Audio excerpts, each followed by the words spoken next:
Hello guys, in this episode हामी HTML मा use हुने कमेन्ट्स र टेक्स्ट फर्म्याटिङको बारेमा कुरा गर्छौं। सबैभन्दा पहिला हामी कमेन्ट्सको बारेमा हेर्छौं। सबैभन्दा पहिला चाहिँ मैले यहाँ के गरे भने वेब डेभलपमेन्ट भन्ने रुट फोल्डर भित्र एउटा कमेन्ट्स एन्ड फर्म्याटिङ भन्ने एउटा फोल्डर बनाए। त्यहाँ भित्र चाहिँ index.html भन्ने फाइल बनाए। मैले चाहिँ यहाँ बोइलरप्लेट कोड चाहिँ सर्टकट कीबाट युज गरेर यसरी लेख्छु अनि यहाँ गएर टाइटलमा कमेन्ट एन्ड फर्म्याटिङ भनेर यसरी लेख्छु है त। यहाँ एज भन्ने यो मेटा ट्याग पनि हटाइदिन्छु। कमेन्ट्सहरु चाहिँ हामी किन लेख्छौं त? हामीले जति पनि कमेन्ट्सहरु लेख्छौं त्यो चाहिँ कहिले पनि ब्राउजरमा आउटपुट देखिँदैन। हामीले कमेन्ट्स लेख्ने भनेको चाहिँ आफ्नै लागि हो। हामीले कोड लेख्दै जाँदा हाम्रो कोडहरु एक्सटेन्ड हुँदै जान्छ, यो चाहिँ फाइल लामो हुँदै जान्छ लेख्दाखेरि। हामीले पछि गएर त्यही कोड हेर्दाखेरि अलमल्ल पर्न सकिन्छ, हामीलाई कहाँ छ के छ भन्ने आइडिया नहुन सक्छ।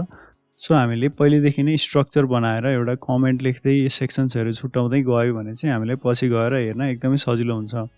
यो कमेन्ट लेख्नुको अर्को रिजन पनि एउटा के हो भने अरु मान्छेहरुले हाम्रो जब कोड रिभ्यु गर्छ अथवा हाम्रो कोड हेर्छ उनीहरुको लागि पनि बुझ्नको लागि एकदमै सजिलो हुने भएको भएर हामी कमेन्ट्स लेख्छौं। कमेन्ट्स लेखेन भने चाहिँ हामी आफैलाई पनि गाह्रो हुन्छ भने अरूको लागि पनि रिभ्यु गर्न गाह्रो हुन सक्छ। हामीले कुनै पनि प्रोग्रामिङ ल्याङ्ग्वेज युज गर्दाखेरि हामीले कमेन्ट्सहरु चाहिँ राख्छौं। कमेन्ट्स राख्यो भने चाहिँ एकदमै राम्रो प्र्याक्टिस भन्न पनि मानिन्छ। कमेन्ट्सहरु चाहिँ हामी टु वेजले लेख्न सक्छौं। एउटा चाहिँ सिंगल लाइन कमेन्ट्स भनेर भनिन्छ भने अर्को चाहिँ मल्टी लाइन कमेन्ट्स भनेर भनिन्छ। सिंगल लाइन कमेन्ट लेख्नको लागि चाहिँ हामीले यसरी यो ट्याग युज गर्यो भने तपाईहरुले यसरी नै टाइप गर्नु होला। यो ट्याग आइसकेपछि चाहिँ यो ग्रीनमा आउन सक्छ तपाईहरुले VS कोड युज गर्नुहुन्छ भने। यहाँ गएर चाहिँ तपाईहरुले यो चारवटा हाइफन देख्नु भएको छ, यसको बीचमा गएर तपाईहरुले दिस इज अ कमेन्ट भनेर लेख्नु है त। यो कमेन्ट लेखिसकेपछि यहाँ सेभ गरौँ अनि त्यसपछि हाम्रो यहाँ गएर ओपन विथ लाइभ सर्भर गरौँ है त एकचोटी।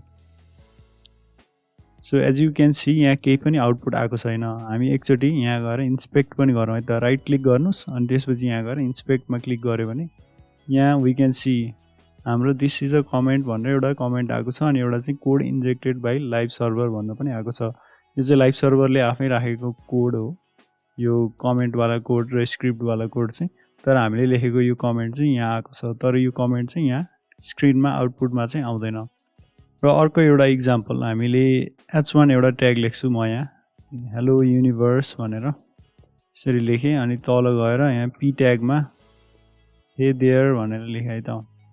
यति लेखिसकेपछि मैले सेभ गर्छु। यहाँ गएर हेर्दाखेरि यसरी आउटपुट आएको छ, हेलो युनिभर्स भनेर आएको छ, हे देयर भनेर प्याराग्राफ आएको छ है त। तपाईहरुलाई यदि यो चाहिँ कोडमा राख्नु छ तर आउटपुट चाहिँ देखाउनु छैन भने चाहिँ कसरी गर्ने त? सबैभन्दा पहिला चाहिँ हामीले जति पनि टेक्स्ट कमेन्टमा राख्न चाहन्छौँ त्यो चाहिँ सिलेक्ट गर्नुपर्ने हुन्छ। अनि त्यसपछि तपाईहरु विन्डोजमा हुनुहुन्छ भने कन्ट्रोल// प्रेस गर्यो भने यसरी कमेन्ट आउँछ। यदि तपाईहरु म्याकमा हुनुहुन्छ भने कमान्ड// की प्रेस गर्नुपर्ने हुन्छ। यसले चाहिँ हाम्रो यो कोड चाहिँ कमेन्टमा राखिदिएको छ। हामीले यहाँ सेभ गरेर यसरी हेर्यौं भने यहाँ फेरि खाली आएको छ। यदि हामीलाई फेरि यो कमेन्टलाई हटाउनु पर्यो भने चाहिँ हामी फेरि त्यही नै गर्छौं। हामीले जसरी कमेन्ट राखेको थियौं त्यहाँ गएर फेरि सिलेक्ट गर्ने अनि त्यसपछि गएर हामीले यहाँ कन्ट्रोल// गर्यो भने फेरि हट्छ अनि हामीले सेभ गर्यो भने फेरि यो यसरी आउँछ। मल्टी लाइन कमेन्ट लेख्ने एउटा तरिका यसरी पनि भयो। यो चाहिँ मल्टी लाइन कमेन्ट हो भने यो चाहिँ सिंगल लाइन कमेन्ट हो है त। अहिलेको लागि म यो सबै हटाइदिन्छु। There are several text formatting गर्नको लागि म चाहिँ वान बाइ वान तपाईहरुलाई एउटा एउटा इक्जाम्पल दिएर देखाउँछु है त। सबैभन्दा पहिला हामी यहाँ एउटा p ट्याग एड गरौँ। दिस इज अ प्याराग्राफ भनेर मैले यसरी लेख्छु है त। अब म यो टेक्स्टलाई सेभ गर्छु अनि त्यसपछि we can see the output here. This is a paragraph भनेर यसरी आएको छ। तपाईहरुले देख्न सक्नुहुन्छ यो चाहिँ टेक्स्ट चाहिँ यो फन्ट चाहिँ अलिकति सानो छ अनि त्यसपछि यसको फन्ट पनि अलिकति बोल्ड छैन, यो चाहिँ लाइट फन्ट जस्तो देखिन्छ है त। हामीले यसलाई बोल्ड गर्नु पर्यो भने चाहिँ there is a tag called b। यो होल टेक्स्टलाई बोल्ड गर्नुपर्ने छ। हामी चाहिँ यो टेक्स्टको वरिपरि प्याराग्राफ ट्याग भित्र र यो टेक्स्टको बाहिर ठ्याक्कै टेक्स्टलाई घेरा गर्ने गरी यसरी सेभ गर्छौं अनि त्यसपछि यहाँ गएर we can see the output यसरी बोल्डमा तपाईहरुको टेक्स्ट आएको छ प्याराग्राफमा। सिमिलरली यहाँ गएर अर्को एउटा ट्याग छ है त। फेरि p ट्याग गरे मैले यहाँ गएर अनि यहाँ गएर this is a paragraph, this is another paragraph भनेर लेख्छु है त म। यहाँ गएर यसरी पी ट्याग राखेर पी ट्याग एन्ड, यो एन्ड ट्याग र एन्ड ट्याग चाहिँ कहिले पनि नबिर्सिनु है त। यो स्टार्ट ट्याग राखिसकेपछि एन्ड ट्याग कहाँ छ तपाईँहरूले याद गर्नुपर्ने हुन्छ। So similar to B tag अर्को एउटा ट्याग पनि छ यहाँ, स्ट्रङ भन्ने एउटा ट्याग छ। यहाँ गएर हेर्न सक्छौँ है त हामी। स्ट्रङ भनेर यसरी राखिसकेपछि म सेभ गर्छु। यहाँ गएर हेर्दाखेरि एउटा एक्स्ट्रा आएको छ। यहाँ गएर हेर्दाखेरि हामीले वी क्यान सी द्याट एउटै आएको छ नि, देयर इज नो डिफ्रेन्स। यसमा डिफ्रेन्स भनेको टेक्स्ट मात्र हो, तर यसमा आउने फन्टको स्टाइलिङ चाहिँ एउटै छ। So what is the difference between यो बी ट्याग युज गर्नु र स्ट्रङ ट्याग युज गर्नु भन्दा। सो बी चाहिँ हामीले कतिखेर युज गर्छौँ भने जब हामीलाई युजली टेक्स्टहरू जस्ट बोल्ड गर्नु छ, त्यसको केही सिग्निफिकेन्स हुँदैन, त्यसको कुनै ग्रेटर इम्पोर्टेन्स हुँदैन टेक्स्टमा यो एचटिएमएल डकुमेन्टमा भने चाहिँ हामी बी ट्याग युज गर्छौँ। भने जब हामीलाई चाहिँ कुनै एकदमै हाइलाइटेड टेक्स्ट यानि एकदमै इम्पोर्टेन्ट टेक्स्टहरू छ भने चाहिँ हामी स्ट्रङ ट्याग्सहरू युज गर्छौँ। स्ट्रङ ट्यागले चाहिँ यो टेक्स्ट चाहिँ बोल्ड गर्नुको साथै, यसरी बोल्ड गर्नुको साथै यो एचटिएमएल डकुमेन्टलाई चाहिँ यो टेक्स्ट चाहिँ अल्सो इम्पोर्टेन्ट छ भन्ने कुरा इन्फर्मेसन दिन्छ। सो तपाईँहरूलाई यदि बी ट्याग युज गर्ने कि स्ट्रङ ट्याग युज गर्ने कन्फ्युजनमा हुनुहुन्छ भने चाहिँ you can use strong tag है त। र अर्को इक्जाम्पल म तपाईँहरूलाई देखाउँछु। दिस इज थर्ड प्याराग्राफ भनेर लेखेँ है त मैले। दिस इज थर्ड प्याराग्राफ भनेर लेखेँ। अब यसलाई चाहिँ मैले प्याराग्राफ भन्ने टेक्स्ट छ नि, यसलाई चाहिँ हामीले जब कपीमा लेख्छौँ अनि कपीमा लेख्दाखेरि हामी कुनै कुनै टेक्स्टहरू हाइलाइट गर्छौँ नि, त्यो मार्करले गरेर येलो मार्करले। सो हामीले त्यस्तै गर्नको लागि चाहिँ यहाँ चाहिँ हामीले एउटा ट्याग युज गर्न सक्छौँ, मार्क भन्ने ट्याग छ कि। सो हामीले मार्क भन्ने ट्याग चाहिँ यो प्याराग्राफको वरिपरि, यसको वरिपरि यसरी राख्छौँ। पी ट्यागभित्र मार्कभित्र हामीले यहाँ प्याराग्राफ भनेर राखेका छौँ। सेभ गऱ्यो भने वी क्यान सी प्याराग्राफ चाहिँ हाम्रो यसरी हाइलाइट भएर आएको छ। तपाईँहरूलाई टेक्स्ट हाइलाइट गर्नु पऱ्यो भने चाहिँ you can use this mark भन्ने ट्याग है त। यदि तपाईँहरूलाई छुट्टै कलरमा मार्क गर्नु छ भने चाहिँ त्यो चाहिँ हामी पछि CSSबाट इजिली गर्न सक्छौँ। यो चाहिँ डिफल्ट एचटिएमएलले दिएको मार्क भन्ने ट्याग हो। अब हामी यहाँ गएर अर्को एउटा इक्जाम्पल हेर्छौँ फेरि। This text is in italic भनेर राखेँ है त। सो हामीले यसरी लेखेर सेभ गऱ्यौँ भने this text is in italic भनेर लेखेको छ, तर इटालिकमा आएको छैन। सो इटालिकमा ल्याउनको लागि चाहिँ there is a tag called I भन्ने एउटा ट्याग छ है त। सो यसरी आई भन्ने ट्याग चाहिँ हामीले वरिपरि राख्यौँ भने अलवेज मेक स्योर यो चाहिँ नबिग्रियोस् है। तपाईँहरूको बिग्रिन सक्छ कहिलेकाहीँ यसरी। यो चाहिँ बिग्रियो भने चाहिँ तपाईँहरूलाई यहाँ वार्निङ चाहिँ आउँदो रहेछ, तर तपाईँहरूले चाहिँ यसरी बिगार्नु चाहिँ हुँदैन। यो हामीले ट्याग्सहरू लेख्ने बेलामा यसको ठ्याक्क एङ्गल ब्राकेट्सहरू चाहिँ मिलाउनु पर्ने हुन्छ है त। सो मैले यहाँ गएर सेभ गरेँ। यहाँ गएर हेर्दाखेरि अहिले हाम्रो आउटपुट चाहिँ इटालिकमा यसरी आएको छ। सो इटालिक बनाउनको लागि चाहिँ तपाईँहरूले यो आई भन्ने एउटा युज गर्न सक्नुहुन्छ त्यो tag. So this text is in भनेर एउटा म यसरी क्वेसन मार्क राख्छु है त। सो मैले यहाँ गएर एउटा इएम भन्ने इएम भन्ने एउटा ट्याग राखेँ है त। यसरी राखेँ अनि यहाँ गएर सेभ गर्छु।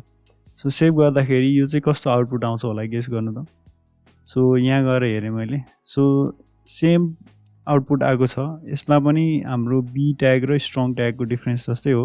यसमा अहिले हामीले यसो हेर्दाखेरि भिजुअली हेर्ने कुनै पनि डिफ्रेन्स छैन, तर यसको सिमेन्टिक डिफ्रेन्स भन्ने चाहिँ हुन्छ। सिमेन्टिक डिफ्रेन्स भन्नाले अब आई चाहिँ हामी कुन सिचुएसनमा युज गर्छौँ र इएम चाहिँ कुन सिचुएसनमा युज गर्छौँ भन्ने केसेसहरू आउँछ यो बी र स्ट्रङ जस्तै। आई चाहिँ हामीले फ्रेजेसहरू, टेक्निकल टर्म्सहरू, थट्सहरू लेख्ने बेलामा चाहिँ हामीले मोस्टली युज गर्छौँ। For example I am what I am भनेर लेख्छु है त। मैले यहाँ सेभ गरेँ। अब यो चाहिँ अब एउटा थट जस्तो पनि भयो, यो चाहिँ फ्रेज पनि भयो एउटा होइन। So we can use this as I भनेर एउटा ट्याग राखेर यसरी इटालिकमा लेख्न सक्छौँ भने। फर इक्जाम्पल यो इएम चाहिँ कतिखेर राख्दा बेस्ट हुन्छ भने फर इक्जाम्पल म यहाँ गएर आई एम दी भनेर लेख्छु अनि यहाँ इएमको बिचमा चाहिँ म best student in my class भनेर लेख्छु है त यसरी। अनि त्यसपछि यो इएम भन्ने चाहिँ मैले कहाँ राखेँ त, यो बेस्ट भएको टेक्स्टको वरिपरि राखेको छ। यो बेसलाई चाहिँ मैले एम्फसाइज गर्नु छ। सो मैले सेभ गरेँ भने यसरी गएर यसरी आएको छ, तर यहाँ गएर एउटा स्पेस पनि एड गरिदिउँ। So we can see I am the best student in my class भनेर यसरी आएको छ। सो यो बेस्ट चाहिँ हामीले यसरी एम्फसाइज गर्नको लागि पनि युज गर्छौँ है त। यो एम्फसाइज युज गरेर यो इएम भन्ने ट्याग चाहिँ हामी एम्फसाइज टेक्स्ट अर स्टेटमेन्ट्समा चाहिँ युज गर्छौँ। सो म तपाईँहरूलाई अर्को पनि एउटा इक्जाम्पल देखाउँछु। तपाईँहरूले यसरी ₹1200 यो चाहिँ इकमर्स साइटतिर तपाईँहरूले मोस्टली देख्न सक्नुहुन्छ। म यहाँ गएर सेभ गरेँ भने यसरी ₹1200 भनेर आएको छ। अब चाहिँ मैले यहाँ गएर नाउ ओन्ली ₹1100 चाहिँ यो चाहिँ 1300 राख्दिउँ न त। 1300 राख्यो अनि त्यसपछि यहाँ गएर सेभ गऱ्यो भने यसरी ₹1300 नाउ ओन्ली 1100 भनेर लेखेको छ नि। सो हामीले यो कति इकमर्स साइटमा चाहिँ देख्छौँ नि यो ₹1300 मा चाहिँ एउटा स्ट्राइक राखेको हुन्छ नि बिचमा काटेर, यसलाई चाहिँ काटेर अब चाहिँ यति छ भनेर देखाउनको लागि। त्यो चाहिँ कसरी गर्ने भन्दाखेरि यहाँ एउटा DEL भन्ने एउटा ट्याग छ है त। DEL भन्ने ट्यागमा चाहिँ हामीले यसलाई राख्यौँ भने यसरी 1300 को वरिपरिमा यसरी राखेर सेभ गऱ्यौँ भने चाहिँ यसरी आउँछ कि ₹1300 नाउ ओन्ली ₹1100। सो हामीले यो ₹1100 पनि एउटा यसरी एउटा ट्यागमा राख्न सक्छौँ। एउटा चाहिँ ट्याग छ INS भन्ने एउटा ट्याग छ। यो चाहिँ इन्सर्ट भन्न खोजेको। इन्सर्ट भन्नेमा चाहिँ हामीले यहाँ बिचमा गएर यो चाहिँ 1100 राख्यो भने के डिलिट गरे र त्यसमा चाहिँ हामीले के राख्ने भन्ने हो कि यो चाहिँ। सो यहाँ चाहिँ सेभ गऱ्यो भने यहाँ देख्न सक्छौँ हामी यो चाहिँ 1300 स्ट्राइक भएर चाहिँ यो अहिलेको चाहिँ यस्तो छ भनेर देखाउनलाई चाहिँ हामीले यो इन्सर्ट गरेर यसरी राख्न सक्छौँ है त। सो यस्तै गरी तपाईँहरूलाई अर्को एउटा इक्जाम्पल चाहिँ के छ भने तपाईँहरूले कुनै टेक्स्ट यस्तो लेख्नुपर्ने सिचुएसन आउनसक्छ जब चाहिँ तपाईँहरूलाई फर इक्जाम्पल H2O लेख्नु पऱ्यो भने ल मैले यहाँ अब यो सेभ गरिदिएँ होइन। यहाँ गएर हेर्दाखेरि यो H2O जस्तो भएन नि त, H20 जस्तो भयो नि त। सो H2O चाहिँ हाम्रो H भन्दा 2 चाहिँ H भन्दा अलिकति तल स्लाइटली तल हुन्छ। हामी त्यो चाहिँ कसरी लेख्ने त भन्दाखेरि ठ्याक्कै यो 2 लेखेको छ नि, 2 लेखेको ठ्याक्कै साइडमा चाहिँ हामीले SUB भनेर लेख्छौँ। SUB भन्ने ट्याग बिचमा चाहिँ हामीले 2 लाई राख्छौँ है त यसरी। मैले यहाँ सेभ गरेँ भने 2 चाहिँ यसरी तल आएको छ नि, यो चाहिँ बल्ल राइट फर्म अफ H2O भनेर देखियो नि त।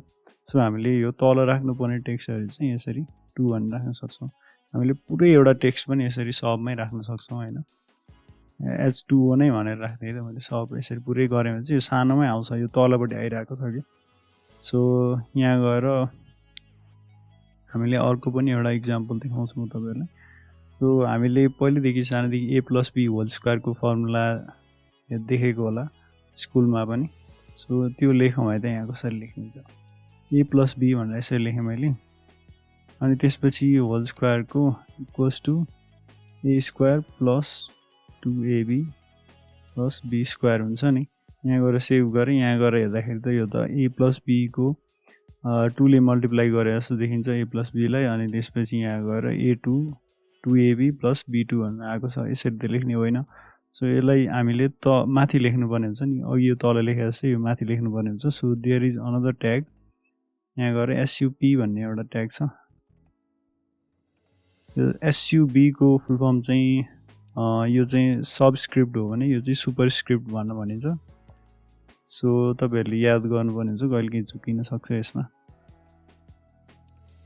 यो चाहिँ स्क्वायरमा हामी जति पनि स्क्वायर हुन्छ त्यसमा चाहिँ हामी यो युज गर्छौँ है त। यहाँ गएर यो राखौँ सुपर, यहाँ गएर यो राखौँ, यहाँ गएर SUP यसरी राखेर सेभ गऱ्यो भने बल्ल यो राइट फर्ममा देखियो नि, A+B whole स्क्वायरको equals to A² + 2AB + B²। तपाईँहरूलाई यस्तो लेख्नुपर्ने सिचुएसन आयो भने चाहिँ you can write it like this है त। सो यसको समरी हेरौँ है त। एक्चुअली हामीले के टेक्स्टहरू युज गऱ्यौँ। सो समरी भनेर लेख्छु म, अनि त्यसपछि समरी भनेर लेख्छु, अनि त्यसपछि यहाँ गएर कमेन्ट गरौँ। यहाँ गएर हामीले युज गरेको टेक्स्ट भनेको एउटा B भन्ने ट्याग युज गऱ्यौँ। सो यिनीहरू चाहिँ जति पनि टेक्स्ट फर्मेटिङ गर्ने HTML मा मेथड्सहरू छन्, यो चाहिँ HTML ले प्रिडिफाइन्डली दिएको टेक्स्ट फर्मेटिङहरू हो। सो हामीले अरू छुट्टै गर्नु पर्यो भने चाहिँ we can do that with CSS। तर HTML ले दिएको डिफल्ट ट्याग्सहरू चाहिँ यिनीहरू नै हो। सो एउटा अर्को पनि एउटा एक्स्ट्रा इन्फर्मेसन चाहिँ म के दिन्छु भने, सो तपाईँहरूले पनि यस्तै गरी सबै ट्याग्सहरू लेख्नु होला अनि त्यसपछि यहाँ गएर यसरी कमेन्ट गर्न सक्नुहुन्छ। अनि यहाँ गएर यसरी कमेन्ट बिचमा राखेर यसरी राखेर अनि यसको मिनिङ चाहिँ के हो, यो बोल्ड गर्छ, यसले बोल्ड एन्ड इम्पोर्टेन्स हुन्छ, यसको इम्पोर्टेन्स हुन्छ अनि यसको हाइलाइट हुन्छ। यसरी तपाईँहरूले जति पनि मैले यहाँ कोर्समा भन्छु तपाईँहरूले चाहिँ यो HTML भित्रै तपाईँहरूले चाहिँ यसरी नोट बनाउन सक्नुहुन्छ। यो चाहिँ आउटपुट पनि देखिँदैन HTML मा, तपाईँहरूको जस्ट कोडमा मात्र हुन्छ। तपाईँहरूले जति पनि ट्याग्सहरू यसरी युज गर्नुहुन्छ, यसरी बुझ्नु भएन भने चाहिँ तपाईँहरूले यहाँ कमेन्ट्समा राखेर यसले के गर्छ भनेर चाहिँ तपाईँहरूले यसरी नोट बनाउँदै जान सक्नुहुन्छ, एउटा छुट्टै एउटा फाइल बनाएर। अनि यो ट्याग्सले के गर्छ भनेर चाहिँ तपाईँहरूले अब कहिले बुझ्नु भएन भने त्यो फाइलमा गएर यु क्यान सी, त्यहाँ गएर के छ त्यसको मिनिङ चाहिँ तपाईँहरूले त्यहाँ गएर हेर्न सक्नुहुन्छ।